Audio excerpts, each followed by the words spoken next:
Sesi selanjutnya akan ada pembahasan mengenai predictive maintenance for manufacturing dan sesi ini akan disampaikan oleh PT NTT Indonesia.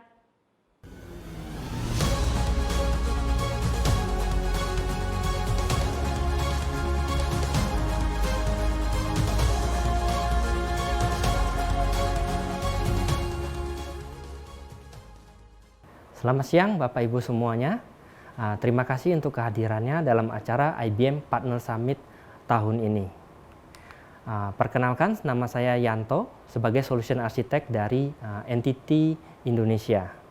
Hari ini saya akan melakukan sharing dan presentasi mengenai approach NTT dalam menghadapi manufacture 4.0. Oke.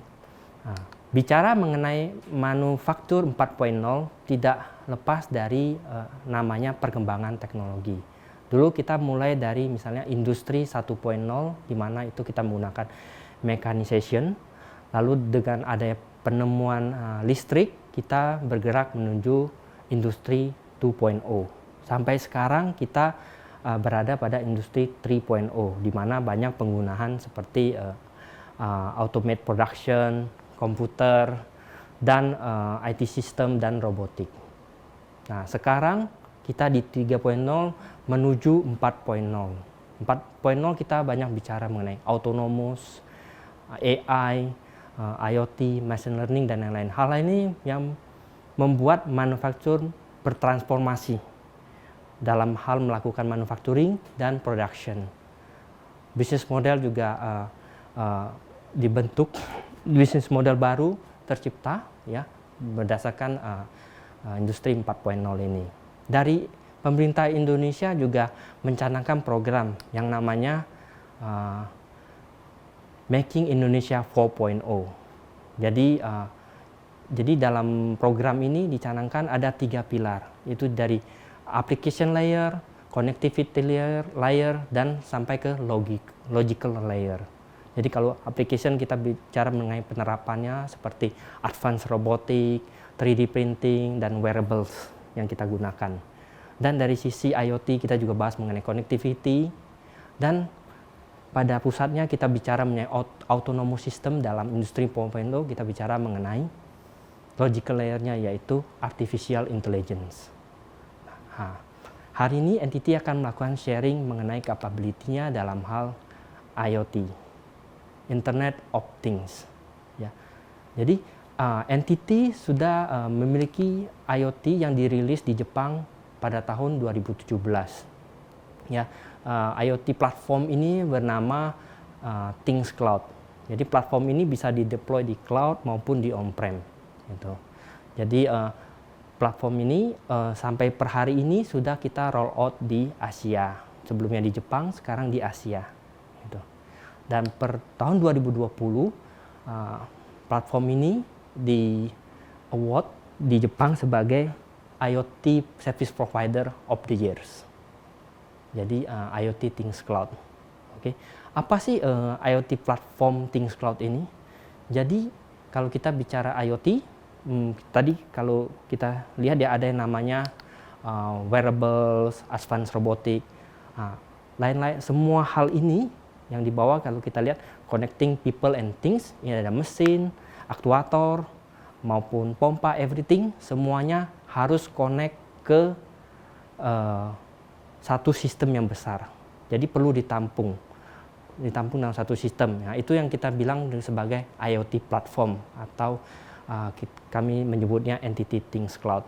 Jadi semuanya, data dari mesin, data dari vehicle, data dari people, orang yang menggunakan wearable atau menggunakan jaket atau menggunakan helmet, kacamata, semuanya dikirim ke IoT platform.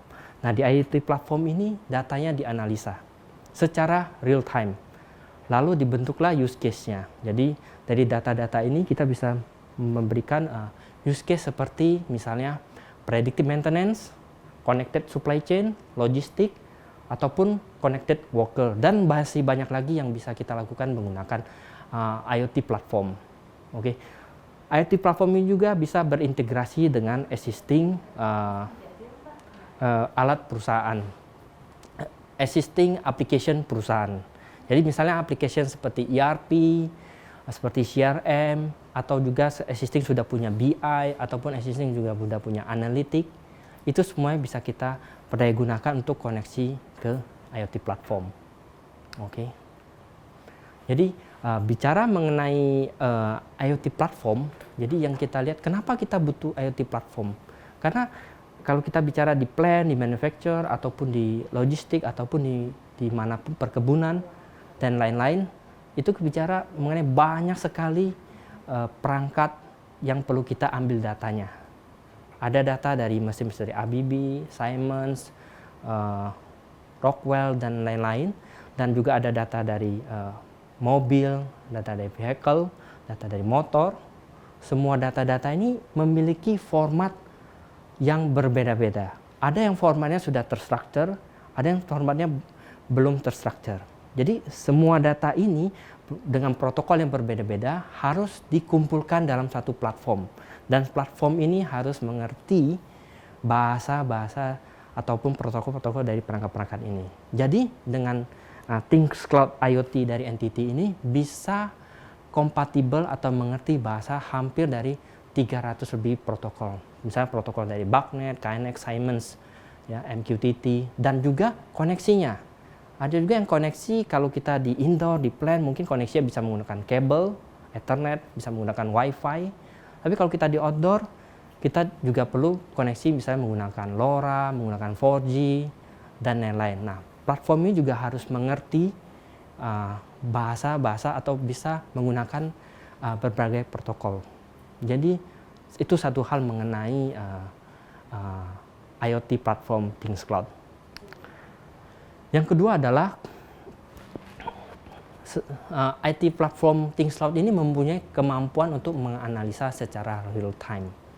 Jadi data-data dari sensor maupun aktuator bisa dianalisa secara real time oleh IoT platform ini, sehingga kita bisa membuat use case seperti condition monitoring, predictive maintenance, real time scoring, automation, dan lainnya.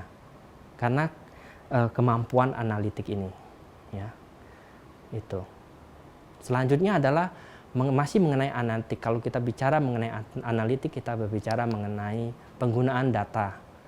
Misalnya kita menggunakan analitik seperti X2O, ya, untuk melakukan analisa predictive maintenance.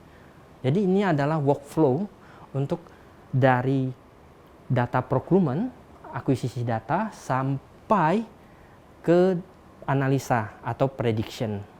Jadi data-data ini bisa di-collect oleh IoT platform dan diberikan ke analytic engine seperti X2O. Jadi di X2O ini kita bicara mengenai machine learning, kita bicara mengenai deep learning. Yang paling penting dalam hal artificial intelligence adalah training, atau training ini membutuhkan data yang banyak, model data yang banyak, ya. Nah, challenge dalam penerapan AI adalah data yang terbatas. Jadi di dalam World Economic Forum mereka menerapkan konsep yang namanya sharing data atau data management. Jadi klasifikasi adalah data yang ada di plant itu sendiri, atau nanti berlanjut datanya bisa di-share secara company wide. Misalnya data bisa di-share antara pabrik di Jakarta atau di Tangerang, Kerawang dengan pabrik yang ada di Surabaya. Semua datanya bisa di-sharing. Lebih lanjut lagi, datanya untuk membentuk training atau membentuk model analitik yang lebih akurat bisa di-share ke cross company. Tapi challenge-nya adalah ketika kita mau share data antar perusahaan, itu kita bicara mengenai security. Tentunya, gimana caranya saya mau share data yang hanya diperlukan untuk perusahaan lain. Begitu juga perusahaan lain mau share data yang hanya data yang saya perlukan untuk membantu proses analitik saya. Nah, di sini NTT Things Cloud bisa membantu. Jadi, dalam NTT Things Cloud mempunyai fitur untuk melakukan data management. Jadi, dalam Things Cloud kita bisa membagi, siapa yang bisa mengakses data A, siapa yang bisa mengakses data B, dan data ini saya hanya boleh share ke siapa aja. Gitu. Jadi, di sini ThinkCloud bisa berperan serta. Jadi itulah entity ThinkCloud mempunyai banyak compatibility terhadap protokol, lalu juga mempunyai kemampuan untuk melakukan data management ataupun integrasi dengan existing application ataupun analitik dari eksternal. Ya. Oke. Selanjutnya adalah use case dalam penggunaan ThinkCloud ini ya. Jadi entity sendiri sudah ada banyak use case yang kita lakukan dan terus berkembang ya dalam mendevelop project-project IoT.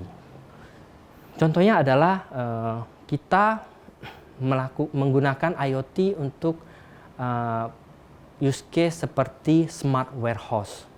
Jadi solusi ini bisa membantu warehouse dalam mencegah kehilangan palet ataupun mengurangi biaya yang timbul akibat kehilangan palet ini secara real time. Jadi contohnya adalah di salah satu customer kami adalah sebelumnya adalah inventory terhadap palet yang ada di warehouse itu dilakukan secara manual. Banyak sekali aktiviti yang dilakukan dan ada kemungkinan bisa terjadi human error. Dan palet yang hilang dan sulit diketemukan itu tentunya perlu diganti kan. Ganti artinya adalah cost tambahan. Itu yang challenge dihadapi oleh customer kami. Nah, entity datang dan bekerja sama dengan customer kami, ya. Lalu kita membuat satu solusi menggunakan IoT. Jadi di sini kita menggunakan sensornya adalah Active Tag RFID. Jadi tag ini kita taruh di setiap palet dan kemampuan tag ini bisa menjangkau jarak sampai 300 meter dan kelebihannya lagi adalah sensor ini baterainya bisa bertahan 10 tahun. Ya. Jadi sensor ini kami konekkan melalui koneksi wireless ke readernya, ya RF frekuensi ke readernya. Jadi dalam satu warehouse itu ada beberapa reader karena besar sekali. Jadi dari reader ini datanya dikirim ke ThinkCloud. Ya. Dari ThinkCloud data ini dikumpulkan, dianalisa, lalu dibuat dashboard, di mana dashboard ini bisa diakses oleh petugas warehouse. Ya, outputnya lah bagi customer kami dalam memanage warehouse-nya adalah mereka sekarang bisa melakukan tracking lokasi palet dan inventory secara real time. Ya, dan mereka juga bisa melakukan konfirmasi delivery time dari barangnya dari warehouse ke logistik maupun ke resellernya. Jadi mereka bisa confirm itu, oh kami bisa kirim besok 300 palet misalnya. Itu satu use case. Use case yang selanjutnya lagi dalam hal misalnya predictive maintenance. Ya, jadi kita ada satu customer adalah produsen water purifiers. Ya, jadi mereka memprovide water purifier buat pelanggan-pelanggannya. Ya. Nah, challenge-nya adalah yang mereka hadapi di lapangan adalah water purifier ini mempunyai kemampuan analisa, jadi alert. Jadi kalau ada misalnya water purifier perlu filternya perlu dibersihkan dan lain-lain, itu bisa ada alert di panelnya. Tapi terkadang operator atau customer-nya lupa untuk melihat alert di purifier ini. Jadi ketika sudah parah banget, si water purifier ini stop beroperasi, lalu dia langsung telepon ke penyedia purifier ini dan langsung komplain. Ini mesinnya rusak, harus diperbaiki segera karena saya butuh banget water purifier. Gitu. Ya, jadi datanglah petugas teknisi ke lapangan. Jadi kayak gini, hal-hal seperti ini membuat baik bagi perusahaan penyedia purifier maupun customer menyebabkan unexpected cost untuk perbaikan. Jadi, karena kalau dia perbaiki selama alert mungkin biayanya tidak terlalu tinggi. Tapi ketika sudah alertnya nggak ditanggapin, alarmnya nggak ditanggapin, sampai purifiernya benar-benar rusak, itu cost-nya akan lebih tinggi dibanding kita lakukan maintenance sebelumnya. Dan yang kedua tentu adanya downtime, gitu ya. Gitu. Jadi yang kita lakukan adalah entity bekerja sama dengan Mitsubishi untuk sebagai provider aktuator ataupun sensornya. Jadi kita meletakkan sensornya di dalam purifier ini. Jadi sensor ini akan mengirim data ke IoT gateway. Ya. Lalu IoT gateway menggunakan koneksi Wi-Fi ataupun 4G itu mengirimkan datanya ke entity Things Cloud.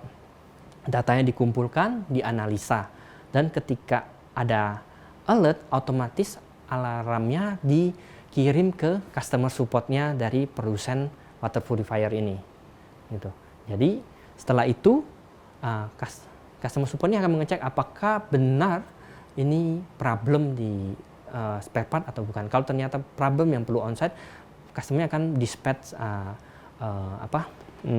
engineer atau teknisi ke lapangan. Dengan adanya ini, produsen water purifier ini bisa memberikan proactive maintenance bagi pelanggan-pelanggan water purifier-nya ini.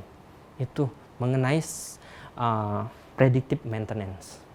Selanjutnya adalah mengenai proses di industri kimia, bahan kimia. Jadi entity bisa melakukan predict quality. Jadi kita bisa prediksi quality 60 menit ke depan. Misalnya dalam satu chemical plant kita taruh 3 sensor di input, di tanknya, dan di dalam tanknya, dan di waternya, di chemicalnya. Dari sana kita analisa datanya dan kita bisa prediksi. Itu yang kedua. Yang terakhir adalah use case kita dalam menggunakan IoT untuk melakukan workforce safety management. Jadi di plant customer kami di plant itu sulit banget mengetahui siapa yang datang ke plant ini dan siapa lagi di mana, gitu ya. Jadi dengan tidak mengetahui informasi ini, mereka sulit melakukan preventive measure. Jadi misalnya preventif terhadap kesehatan. Misalnya mereka kalau ada yang misalnya kena serangan jantung, misalnya mereka tidak bisa prevent secara langsung. Tunggu sampai orang lihat, oh ada yang jatuh dan lain-lain. Gitu. Nah, dengan entity kita menggunakan teknologi sensor seperti wearable di tangan ataupun di baju ataupun di helmet, itu kita bisa melakukan deteksi situasi yang ada di lapangan. Jadi kita bisa tahu siapa dan ada di mana, di lantai 2 kah, di lantai 3 kah, dan kita juga bisa melakukan early detection dan precision ketika ada kendala safety di lapangan. Jadi ini banyak sekali yang bisa dilakukan. Dan saat ini kita juga lagi melakukan R&D yang dilakukan oleh entity. Kita melakukan menggunakan sensor untuk mendeteksi getaran. Jadi sensor dari getaran pompa ataupun motor, kita bisa mendetek apakah akan terjadi failure pada pompa atau motor tersebut. Jadi konsepnya tetap sama. Jadi kita ada sensor yang kita letakkan di pompa. Dari sensor itu kita kirim ke IoT gateway, lalu dari IoT gateway kita kirim ke entity Things Cloud. Contoh prototipe yang kami buat adalah seperti ini. Jadi ini adalah ada sensornya, lalu sensornya kita konekkan ke motor ini, gitu. Lalu dari sini kita kirim datanya ke entity Things Cloud. Dan kita coba melakukan statistical analytic untuk memprediksi apakah pompa atau motor ini akan rusak atau tidak. Ya, jadi itulah use case yang sudah dilakukan entity. Jadi dengan IoT banyak sekali yang bisa kita lakukan. Limitnya hanya imajinasi kita. Gitu. Ya. Jadi apa yang bisa entity bantu? Entity bisa mewujudkan imajinasinya dengan menggunakan entity IoT platform. Selain itu juga entity bisa memprovide solusi untuk mensupport surrounding atau underlying infrastructure di IoT platform ini. Contohnya dari sisi application, Lalu juga kita dari sisi intelligent workforce, gimana caranya kita melakukan kolaborasi bagi suatu perusahaan, baik dari perusahaan ke manajer sampai ke staff selama masa pandemik ataupun post pandemik. Dan juga kita bisa memberikan koneksi misalnya seperti perangkat computing, perangkat jaringan maupun solusi seperti LoRa ataupun seperti 4G dan lain-lain. Dan yang terakhir adalah mengenai security yang menjadi topik salah satu topik utama dalam industri 4.0. Jadi kalau dulu sebelumnya adalah di plan kita lihat OT atau engineering mempunyai environment-nya sendiri, network-nya sendiri, silo. Lalu IT juga mempunyai network-nya sendiri. Nah sekarang menuju industri 4.0, kedua ini hampir blur. Jadi IT ada di engineering, engineering juga masuk ke dalam IT, data-datanya. Jadi security menjadi concern. Nah di sini entity memiliki ahli-ahli untuk memberikan konsultasi dan solusi dalam integrasi ini. Oke, ya. Jadi ini sekilas mengenai portfolio entity. Lalu saya misalnya tertarik ya dengan solusi dari entity. Saya ingin memulai journey saya menuju manufacture or industri 4.0. Dari mana saya mulai? Nah, dengan entity kita bisa mulai dengan yang namanya discovery workshop, ya. Jadi kenapa kita perlu discovery workshop? Karena IoT itu tidak sebatas hanya mengkonekkan sensor RFID ataupun vibration sensor ke platform lalu dianalisa keluar dashboard. IoT lebih dari itu. Ada topik yang harus kita bahas. Itu dari sisi teknologinya. Tentunya kita juga harus membahas dari sisi prosesnya. Dengan menerapkan IoT, bagaimana nanti ke depannya proses di plan saya. Lalu bagaimana yang kedua mengenai people, mengenai talent di factory saya. Apa yang harus saya lakukan dengan talent-talent ini? Gitu. Apakah saya develop lagi supaya bisa mengerti programming, software dan lain-lain atau gimana? Gitu.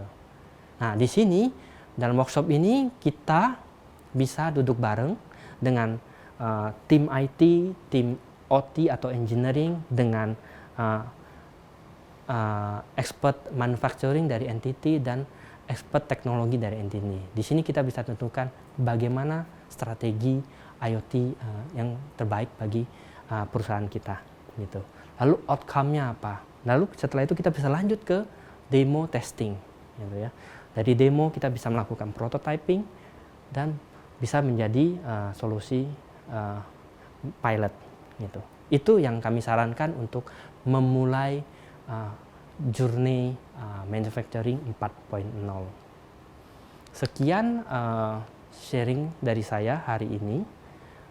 Semoga informasi yang saya berikan bisa bermanfaat bagi Bapak Ibu sekalian dalam perjalanan menuju manufacture 4.0. Apabila ada informasi yang apabila ada pertanyaan lebih lanjut, bisa email ke entity di ap.id.us@globalentity. Terima kasih.